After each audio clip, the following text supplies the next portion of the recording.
Oke, kali ini kita kedatangan bit starter kasar dengan kendala double starter nggak mau hidup. Dan kita cek, ternyata indikator lampu tidak hidup, tombol-tombol pun tidak ada hidup, klakson, rating, dan lain-lain. Tapi setelah saya engkol, ternyata motor ini hidup. Dan kita langsung cek dulu pengisiannya. Dan ternyata pengisian tidak normal. Dan nanti kita coba cas dulu akinya. Bila akinya tidak mau ngecas, berarti akinya yang bermasalah. Dan itu terlihat bahwa pengisian tidak normal, tidak mencapai angka ideal, itu masih di bawah standar. Oke, kita lanjut ke pengecasan.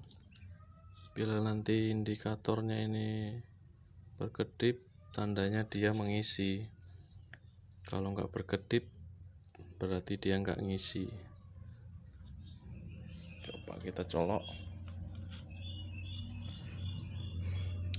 Dan indikator tidak berkedip, berarti ini tidak mengisi akinya.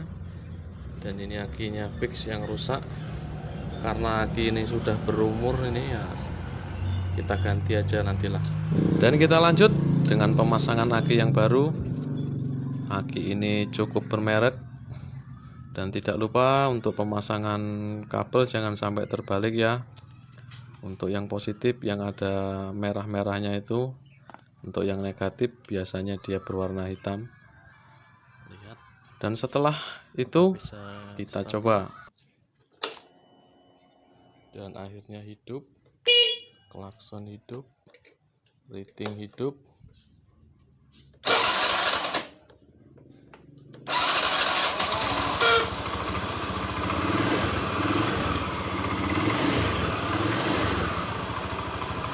Dan tak lupa kita lakukan pengecekan lanjutan.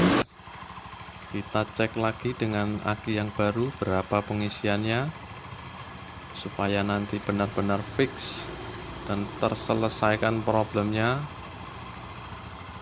Dan ini kita lakukan pengecekan. Dan ternyata pengecekannya itu bagus di angka 14 volt lebih sedikit, itu sudah cukup bagus. Dan kita lanjutkan pemasangan cover aki.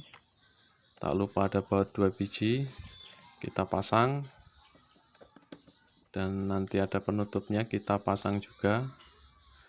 Dan tak lupa saya ucapkan terima kasih bagi yang menyimak. Dan sekian.